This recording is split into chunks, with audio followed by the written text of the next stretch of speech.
3 women, 3 weddings, 3 bathtubs, and 1 man who turned trust into a weapon. For years their deaths looked like accidents, until someone noticed a pattern. This is the other side of normal.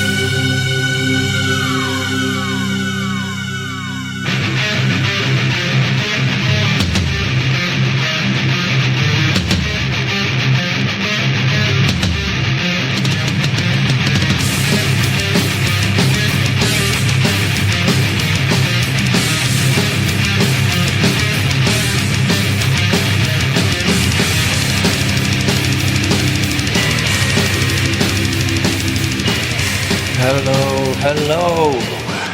Welcome back. Turn the echo down. Dickhead. Okay, where were we? I hadn't even fucking started. Alright. Wherever you're listening from, I hope you're having a lovely day. It is 7:43 on the 16th. So 2 days before you're listening to this. Grab a drink, get comfortable, and settle in. This is a weird one. But before I forget, because I will forget, my book has been published and is now available on Amazon. It's called 9 True Disappearances. It's an ebook download, $2.99, and it's about 59 pages, I think. It's worth a read. It's taken me ages. Anyway, tonight we're heading back to Edwardian Britain, a time when most people believed they could judge a person's character simply by looking them directly in the eye.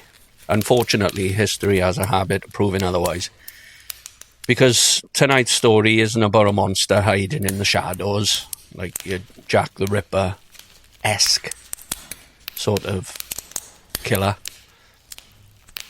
Tonight's story is about a man who wore a suit. He wore a smile. And he loved getting married. I think he liked his wedding cake. He was a man, according to a jury, turned romance into kind of like a business model. But it was a deadly one. George Joseph Smith, born in London, 1872. Nothing about his early life suggested he would become one of Britain's most infamous killers. He wasn't raised in a violent household, for instance. He wasn't some mysterious outsider. He appeared ordinary, just like me. Well, maybe not me. But, you know, the ordinary people you know, like them. At least that's what it was like on the surface. As a young man, Smith drifted through a series of jobs. He also drifted through a series of crimes.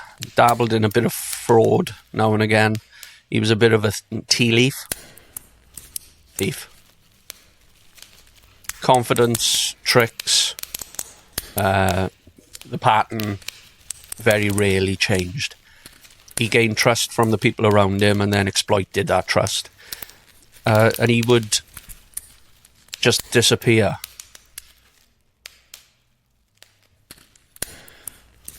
Over time, he became known to the police as a persistent fraudster. Prison sentences came and went, yet each time he emerged, he seemed to learn the wrong lessons, shall we say. Not how to become honest or how to become more convincing.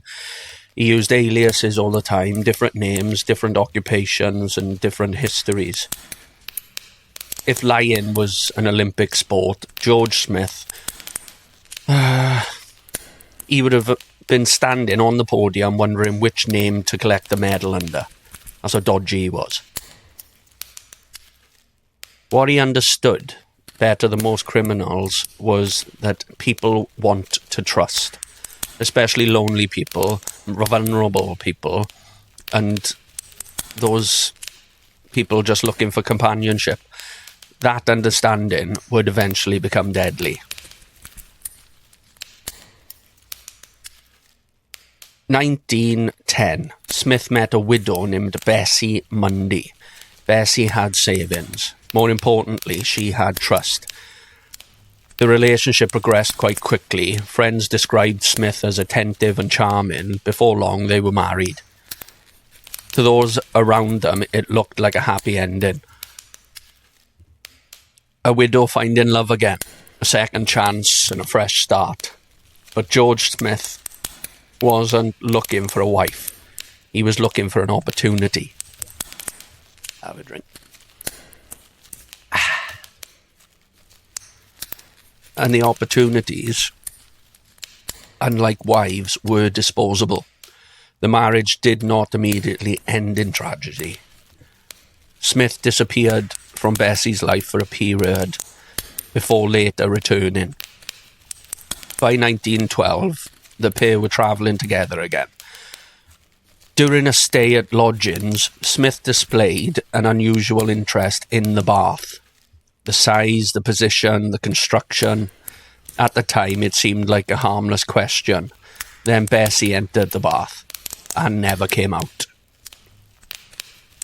She was found drowned, and the death was ruled accidental. A tragic misfortune, and nothing more. Smith benefited financially, obviously. The authorities saw no reason to suspect murder, and because nobody suspected a thing, he remained free. Most killers become nervous after their first murder. George Smith became more confident. Soon he met another woman, Alice Burnham. And the pattern repeated. Romance, attention, promises, marriage. Everything moved quickly, almost mechanically. Looking back, it feels like a relationship, or more like a performance than a performance, I should say.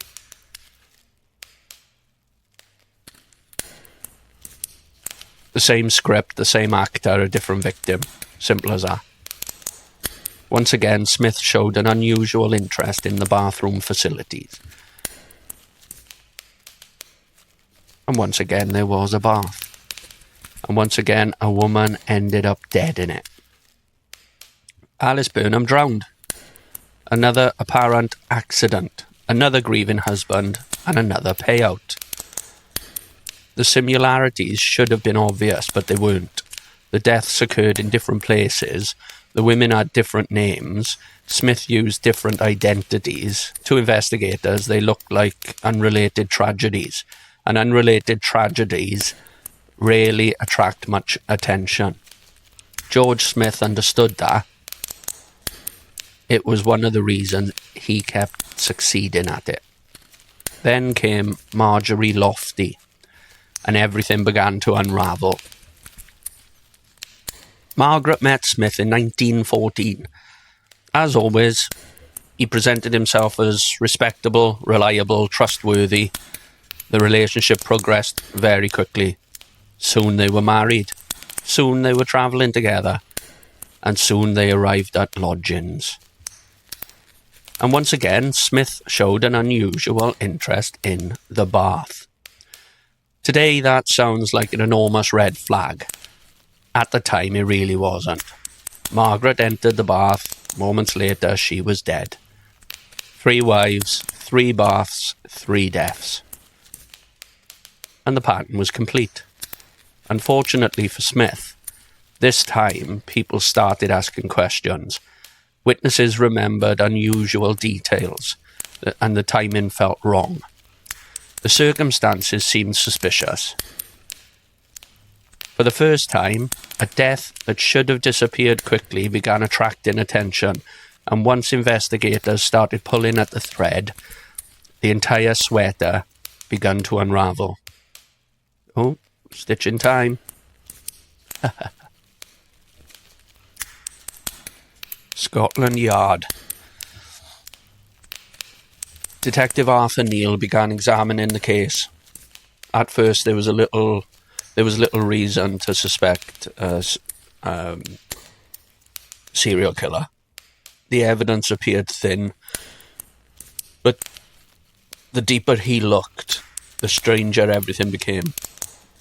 Aliases, fraud convictions, multiple marriages, financial gains following deaths. Then came the breakthrough. Neil linked Margaret Lofty's death to another suspicious drowning. Then another. Different women, different locations, same man. The realization was staggering. What had looked like a single suspicious death suddenly appeared to be part of something much larger. Smith wasn't simply unlucky. He wasn't a grieving husband repeatedly caught in tragic circumstances. He was the one constant in this entire investigation. The common factor in every case, the investigation intensified. Timelines were compared, witnesses interviewed, and financial records examined. The pattern became impossible to ignore, yet proving murder remained difficult.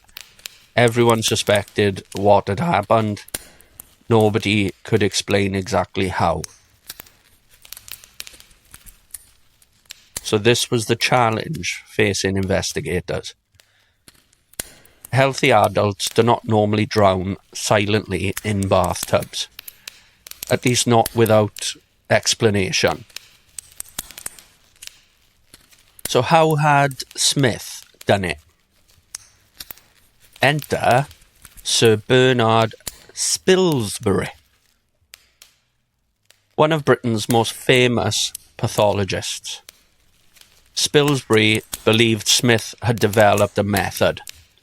Investigators theorised that a sudden pull on the legs could cause a victim to lose balance violently inside the confined space of a bath.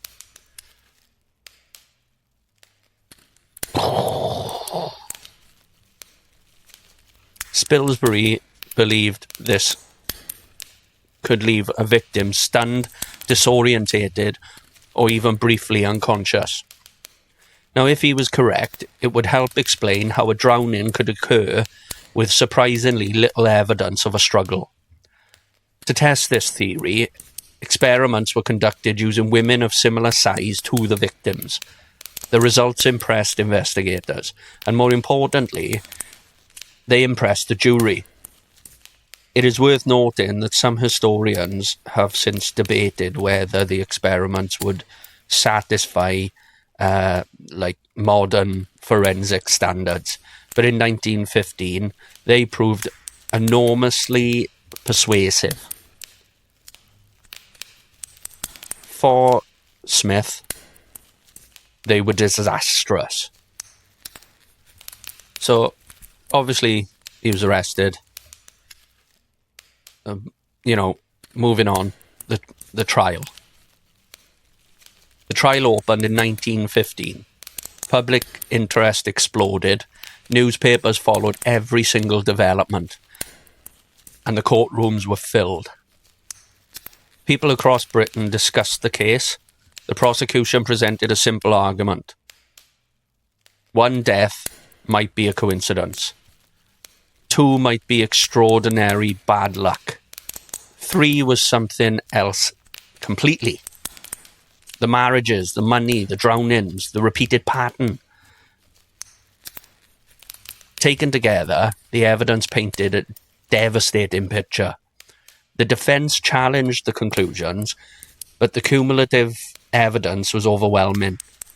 Piece by piece, witness by witness, the case came together.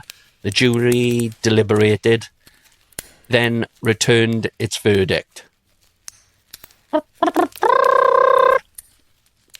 Guilty.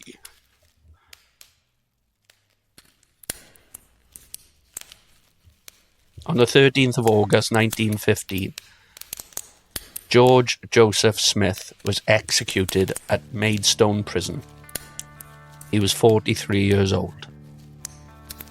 The man who had spent years hiding behind false identities finally had nowhere left to run. His crimes entered British criminal history, not only because of the murders themselves, but because of the investigation that exposed them. The detective work, the forensic evidence, the attempt to explain a crime that initially looked impossible. More than a century later, the most unsettling aspect of the story remains remarkably simple. George Smith did not force his way into his victims' lives. He was invited in, they trusted him, married him, built futures around him, and that was precisely what made him dangerous. George Joseph Smith wanted his crimes to look like accidents. For a time, they did. One drowned wife, then another, then another. Separate tragedies, separate funerals, separate investigations. Yet eventually somebody noticed a pattern.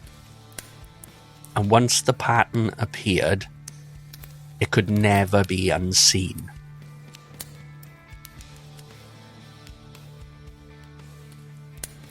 So until next time, be careful who you trust. Because sometimes the most dangerous people don't arrive with threats. They sometimes arrive with charm. They sometimes arrive with a smile. And sometimes they can show up with a wedding ring. And by the time the pattern appears, it's already too late.